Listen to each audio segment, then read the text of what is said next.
IPL spot fixing case में आज supreme court ने पूर्व बीसीसीआई अध्यक्ष श्रीनिवासन को लेकर गंभीर सवाल उठाए हैं। कोर्ट ने बीसीसीआई से पूछा है कि क्या एक ही वक्त पर बोर्ड अध्यक्ष और टीम मालिक होने से श्रीनिवासन के सामने हितों का टकराव नहीं था। कोर्ट ने बीसीसीआई से पूछा कि स्पॉट फिक्सिंग केस में श्रीनिवासन के दामाद मयप्पन पर एक साथ आपराधिक और प्रशासनिक कार्रवाई क्या हो सकती है या नहीं। गंभीर रुख अख्तियार किया है श्रीनिवासन के खिलाफ।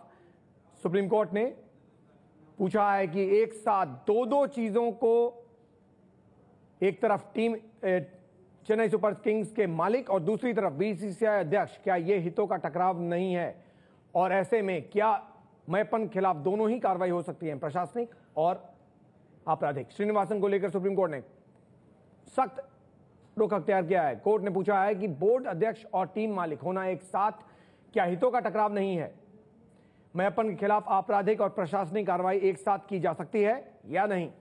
कोर्ट ने यह भी पूछा कि दर्शकों को यह पता चले कि मैच पहले से फिक्स है तो फिर क्या होगा। वो मैच जिनको वो देखने जाते हैं, अगर उन्हें पता चले कि वो मैच पहले से ही फिक्स हैं तो फिर क्या होगा। कई सवाल क्रिकेट को लेकर उठेंगे, ये बात सुप्रीम कोर्ट ने कही और श्रीनिवासन पर कड़ा रुख अख्तियार किया है सुप्रीम कोर्ट ने।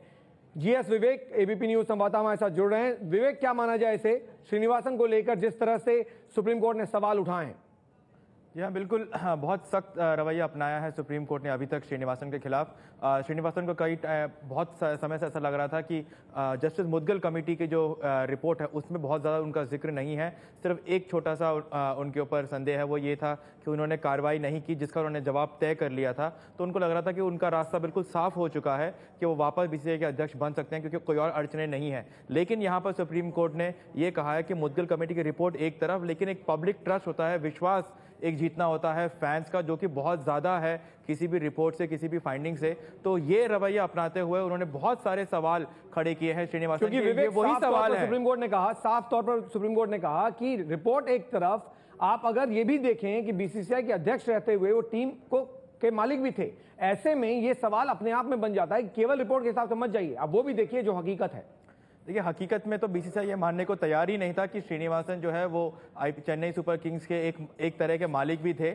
आज सुप्रीम कोर्ट ने ये दोबारा उनको साफ तरीके से बता दिया बीसीसीआई को कि अगर आप देखें तो श्रीनिवासन एक तरीके से चेन्नई सुपर किंग्स के मालिक हैं और इसी वजह से उन्होंने बीसीसीआई के कॉन्स्टिट्यूशन में ऐसे चेंजेस किए ताकि वो आईपीएल में एक फ्रेंचाइजी को ओन कर सके। तो ये सब चीजें सब लोगों को बहुत पहले से पता था, लेकिन बीसीसीआई उन सब से सहमति नहीं रखती थी।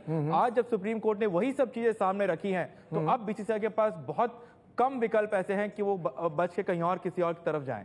बिल्कुल, और ये सब इसलिए हो रहा है क्योंकि सुप्रीम कोर्ट ने कई सवाल पूछे हैं श्रीनिवासन को लेकर। निपुण सहगल सीधे सुप्रीम कोर्ट से हमारे साथ जुड़े हैं। निपुण, जो सवाल पूछे गए वो क्या थे और बीसीसीआई का रुख क्या कुछ साफ है?